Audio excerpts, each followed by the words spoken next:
Aranızda bir bağ var. Bunu hissediyorsun. Sana bakış şekli, paylaştığınız o kısa ama anlam dolu anlar inkar edilemez. Ancak her sohbetin sonunda ilk adımı atan hep sen oluyorsun. Peki neden o değil? Seni sevdiğine ya da bir şeyler hissettiğine eminsin ama neden ilk mesajı o atmıyor? Bu sadece sessizlik meselesi değil, cevaplanmamış soruların verdiği o derin hayal kırıklığı da var. O neler hissediyor, seni ne kadar önemsiyor? Bunu bilmemek insanın içini kemiriyor. Ama mesele sadece flört dinamiği değil. Bu, insan davranışındaki evrensel bir gerçeğin parçası. Kadim stoacılık ve modern psikolojinin birleştiği bir bakış açısıyla bu dinamiği anlamak, karmaşayı netliğe dönüştürmek ve anlatının kontrolünü yeniden ele almak için izlemeye devam edin. Gelin bu dinamiğe birlikte göz atalım. Birinci maddemiz, zahmetsiz çekim illüzyonu. Oturup telefonunda mesajlara baktığını hayal et. Belki son sohbetinizi düşünüyor ve hafifçe gülümseyerek hatırlıyor. Ama yine de ilk adımı atmıyor. Neden? Toplumun erkeklerin her zaman liderlik ettiği bir öykü çizmiş olmasından dolayı.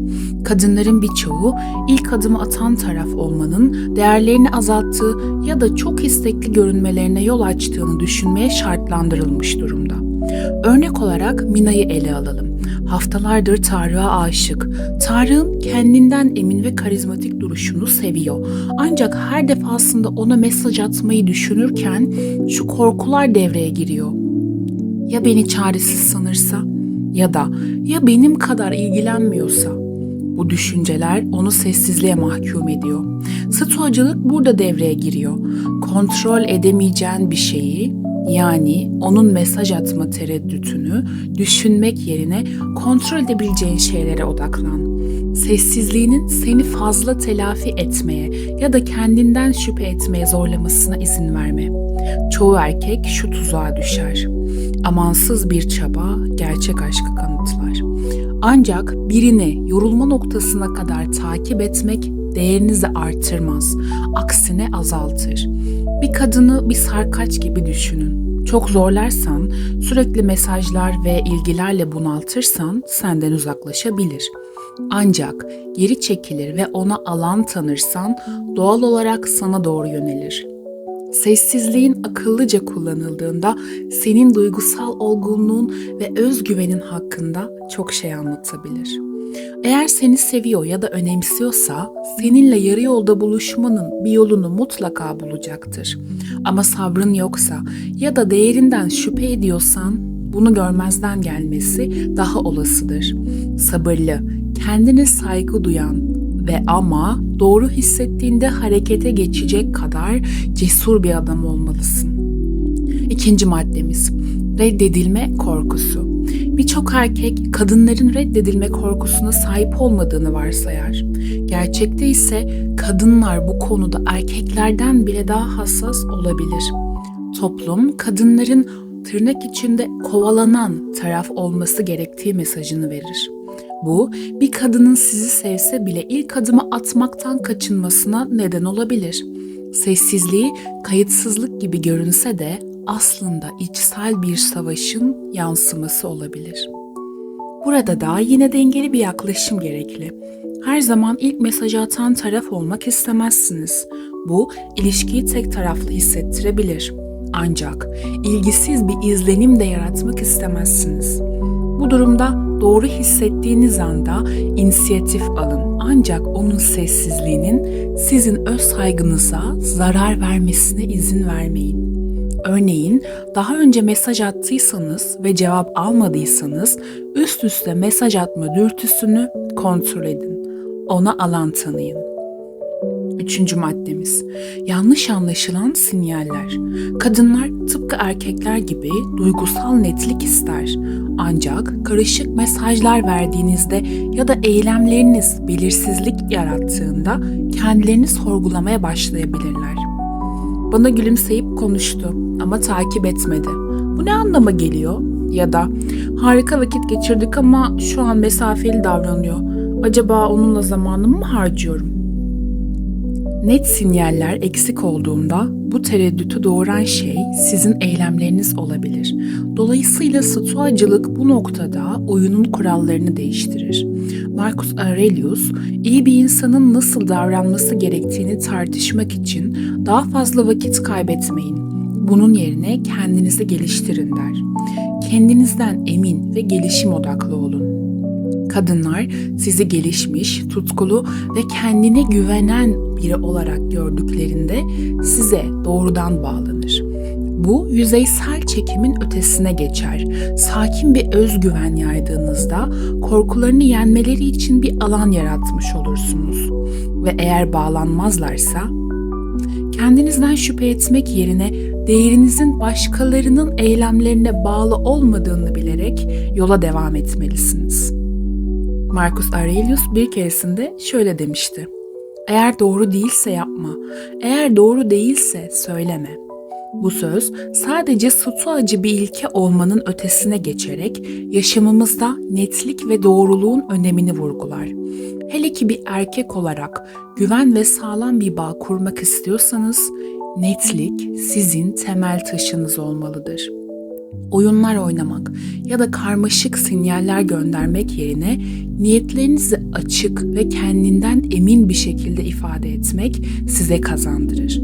Ancak bu açıklık aşırı agresif davranmak ya da her şeyi bir anda ortaya dökmek anlamına gelmez.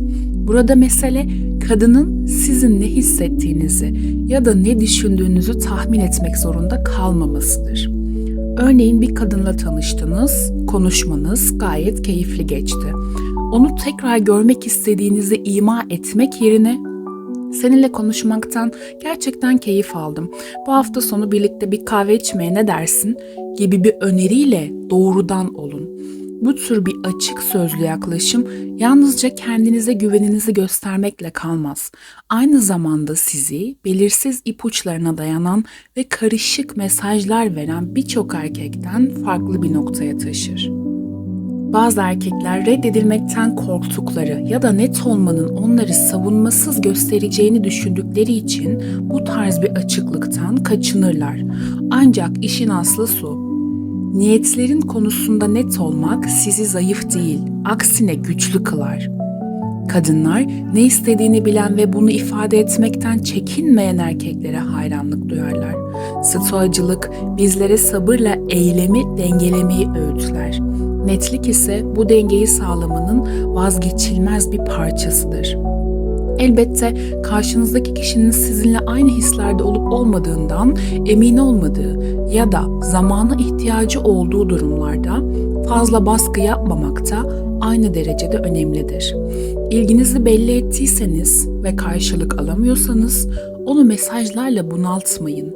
Sessizliği hemen ilgi eksikliği olarak yorumlamayın. Belki de bu onun kendi içinde yaşadığı korkuların bir yansımasıdır. Netliği gereksiz engelleri kaldırmanın bir aracı olarak görün. Niyetleri açıkça ifade ettiğinizde onun da savunmasız olabileceği bir güven ortamı yaratmış olursunuz. Ama unutmayın, karışık sinyaller gönderiyorsanız sizin nerede durduğunuzu anlamak için 2 kat çaba göstermesi gerekir ki bu da kadını zihinsel ve duygusal olarak yorabilir. Öte yandan net olduğunuzda bu belirsizliği ortadan kaldırır ve onun sizinle etkileşimde bulunmasını kolaylaştırırsınız. Net bir duruş sergileseniz bile karşı taraftan umduğunuz yanıtı alma garantiniz tabii ki yoktur. İşte tam da burada stoacıların öğretileri devreye girer. Epiktetus'un dediği gibi, elinden gelenin en iyisini yap ve geri kalanını olduğu gibi kabul et. Yani eğer bir cevap alamazsanız bu sizin yetersiz olduğunuz anlamına gelmez. Siz kendi görevinizi net ve açık bir şekilde yerine getirdiniz. Gerisi onun seçimine kalmıştır. Kendi değerinizin başkalarının tepkilerine bağlı olmadığını gösterdiğinizde karşınızdaki kişi bu özgüven ve sakinlik enerjisinden inanın ki etkilenecektir. Bunun yanı sıra liderlik yeteneğinizi göstermek de önemli. Kadınlar bir erkeğin kararlılık ve varlığını hissettirme şekline dikkat eder. Bu baskın ya da kontrolcü olmak anlamına gelmez. Aksine zor zamanlarda sakin kalıp inisiyatif alabilmekle ilgilidir. Mesela her gün size sevimli mesajlar gönderen bir kadın birdenbire sessizliğe bürünürse paniğe kapılmak yerine ona şöyle bir mesaj göndermek durumu daha iyi yönetmenizi sağlayabilir. Fark ettim de son zamanlarda pek konuşamadık. Cuma akşamı bir yemeğe ne dersin? Seni götürmek istediğim harika bir yer var. Bu tarz bir yaklaşım güven, farkındalık ve liderlik mesajı verir. İlginizi belli eder ancak bağımlı olmadığınızı gösterir. Stoacılık bizlere kontrol edebileceğimiz tek şeyin kendi tepkilerimiz olduğunu hatırlatır. Bu nedenle karşınızdakinin davranışlarına aşırı duygusal tepkiler vermek yerine güçlü bir niyet ve varlıkla karşılık vermek sizi bir adım öne taşıyacaktır. Eğer buraya kadar geldiyseniz lütfen videomuzu beğenin. Son olarak kadınların da aşırı düşünmeye eğilimli olduklarını unutmayın. Toplum kadınlar üzerinde hem güçlü hem de ulaşılabilir olmaları için baskı kurar. Bu dengeyi sağlama çabası onları tereddütlü ve bazen de geri çekilmiş gösterebilir. Bu noktada sizin öz değeriniz devreye girer. Kendinizi sessiz bir özgüven ve kararlılıkla taşırsanız onun bu tereddütlerini rahatlatabilirsiniz. Unutmayın, kendi değerinize olan inancınız yalnızca sizi değil, karşınızdaki kişiyi de etkiler. Söylemleriniz açık, duruşunuz kendinden emin olduğunda kadınlar bu güven enerjisini hisseder ve sizinle iletişimde daha rahat olurlar. Bu ilkeler hem stoacılığın felsefesine dayanır hem de modern ilişkilerde daha sağlıklı ve güçlü bağlar kurmanın temelini oluşturur. Peki siz geçmişte bu tür durumlarla nasıl başa çıktınız? Daha sakin ve güvenli bir yaklaşım mı sergilediniz yoksa aşırı duygusal mı davrandınız? Yorumlarda düşüncelerinizi paylaşın. Belki bu başka birine yolculuğunda ilham verebilir. Kendime değer veriyorum ve sende de değer görüyorum. Kendine olan saygını ve öz değerini net bir şekilde ortaya koyduğunda karşı tarafa güvenli bir alan yaratmış olursun. Bu alan onun gardını indirmesini sağlar ve aşırı düşünmeye olan eğilimini azaltır. Çünkü istikrarlı varlığın onun ihtiyaç duyduğu güvenceyi sunar. Kendine güvenen ve sakin bir duruş sergileyen bir adam olarak onun şüphelerine ya da güvensizliklerine doğrudan cevap vermek zorunda kalmazsın. Bunun yerine doğal olarak ona güvenmeyi ve rahatlamayı öğretirsin. Bir ilişkide aşırı düşünmenin en büyük tetikleyicisi karşılıklı güvensizliktir. Eğer sürekli olarak onun duygularını sorguluyorsan ya da hareketlerini aşırı analiz ediyorsan bu fark edilmeden aranızda bir gerginlik yaratabilir. Ama bu döngüyü kırıp güvenmeyi seçersen dinamik tamamen değişir. Stoacılar der ki, kontrol edebileceğin tek şey kendi düşüncelerin, davranışların ve tepkilerindir. Onun nasıl hissedeceğini ya da nasıl hareket edeceğini kontrol edemezsin. Ancak ilişkide nasıl bir duruş sergileyeceğini her zaman kontrol edebilirsin. Eğer sen kendi içsel gücüne dayanarak hareket eder ve istikrarlı bir liderlik örneği sunarsan, zamanla onun şüphelerini dağıtmaya başlarsın. Güvenin sayesinde kendini açıklama ve kanıtlama ihtiyacı hissetmezsin. Bu süreçte hem kendi aşırı düşüncelerinden kurtulur hem de onu bu duygusal girdaptan özgürleştirirsin. Bir sonraki adımda onun sessizliğine takıldığında kendine şu soruyu sor. Ona ihtiyaç duyduğu o istikrarlı varlığı gerçekten gösteriyor muyum? Eğer cevabın evetse, sakin ve kendinden emin bir şekilde yoluna devam et. Ona da sana gelmesi için zaman tanı. Yokluğun gücü. Bazen karşındaki kişinin uzaklaşması ya da sessiz kalması düşündüğün gibi ilgisizlik anlamına gelmeyebilir. Aksine bu durum bir çekim yaratabilir.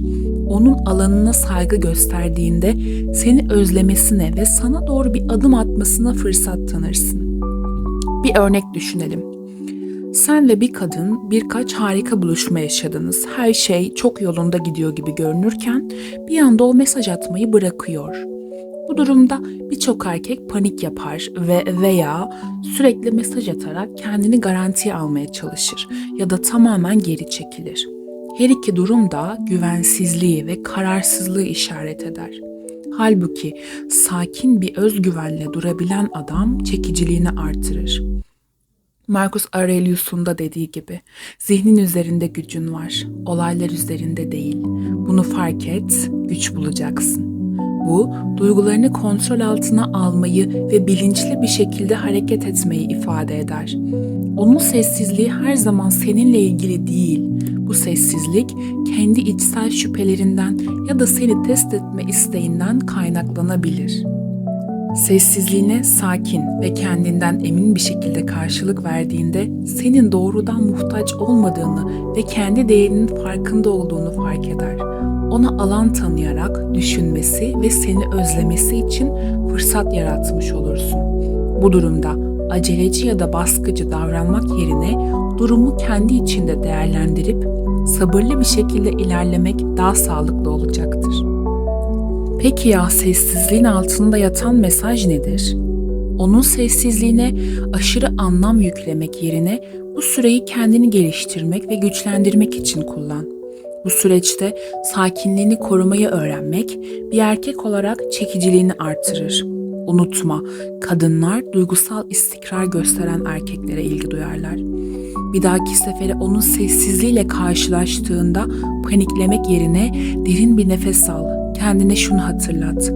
Bu benim kim olduğumu kanıtlama fırsatım değil.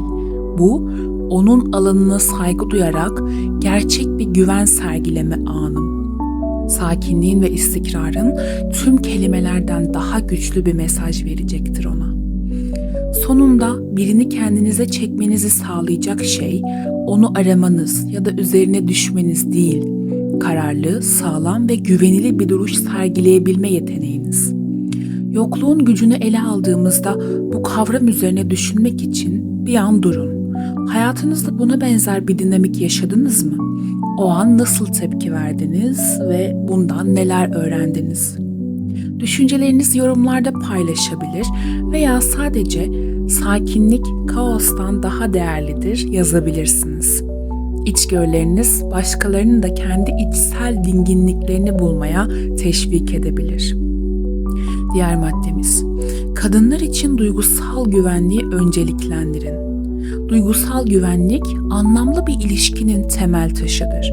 Bu sadece ona ne kadar değer verdiğinizi göstermek değil, aynı zamanda düşüncelerini, duygularını ve kırılganlıklarını paylaşabileceği kadar güvende hissetmesini sağlamaktır. Eğer sizin davranışlarınızda belirsizlik ya da tutarsızlık hissederse doğal olarak kendini geri çekecektir. Bu size ilgisiz olduğu anlamına gelmez. Aksine size olan ilgisi derinse ve çok duygusal olarak güvende hissetmiyorsa kalbini korumak adına mesafesini koruyabilir. Marcus Aurelius'un dediği gibi, dalgaların sürekli çarptığı bir kaya gibi olun. Hareketsiz durur, sarsılmaz. Bir kadın sizinle duygusal olarak güvende hissettiğinde sizi hayatında bir sığınak olarak görmeye başlar. Bu bağ kimyadan daha güçlüdür. Çünkü temelinde güven vardır. Diğer madde, algılanan dengesizlikten kaçının. Kadınlar bir ilişkide dengeli bir dinamik ister. Bazen fazla ilgi göstermek ya da ilgisiz görünmek arasında bir denge kurmak onlar için zor olabilir. Bu noktada onun tereddütünün sizinle değil, kendi içsel çatışmalarıyla ilgili olabileceğini anlamanız çok önemli. Bir ilişkiyi güçlendirmek için çabanın her iki taraftan da doğal bir şekilde akmasını sağlamak gerekir.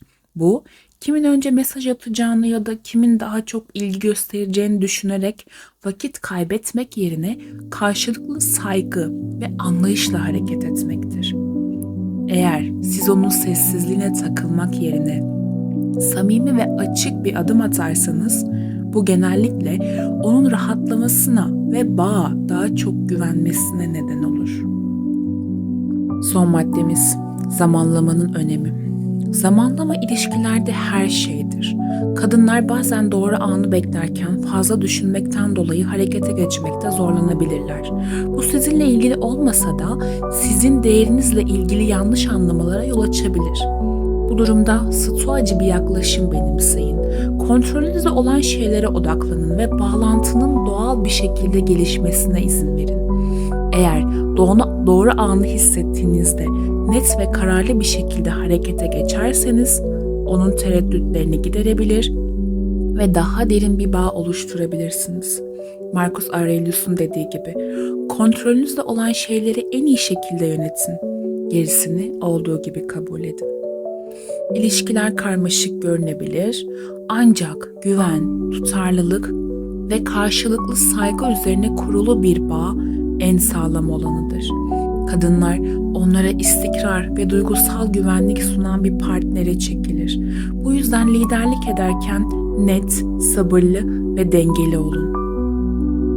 Çekim, oyunlarla ya da manipülasyonlarla değil, kendinize olan güveniniz ve ona gösterdiğiniz saygıyla ortaya çıkar. Yorumlarınızda düşüncelerinizi paylaşabilir ya da sadece çaba, güven olduğunda akar yazarak dengeli ve güven dolu bir yaklaşımı desteklediğinizi gösterebilirsiniz. Eğer bu videomuz sizinle yankı bulduysa, herhangi bir rezonansa girdiyse desteğinizi göstermek için beğenmeyi lütfen unutmayın. Düşüncelerinizi yorumlarda duymayı çok isterim. Bugünün videosunun hangi kısmı size en çok hitap etti? Aşağıya bir yorum bırakın ve sohbete devam edelim. Ve gitmeden önce ekrandaki videoları izleyin. Şimdi ilişkiler, kişisel gelişim anlayışını derinleştirmenize yardımcı olacak içgörülerle dolu. Abone ol düğmesine basın ve bildirimleri açın. Böylece asla yeni bir videoyu kaçırmazsınız. Burada hep beraber bizimle olduğunuz için tekrar teşekkür ederim. Bir sonraki videomuzda görüşmek üzere. Stoacı kalın.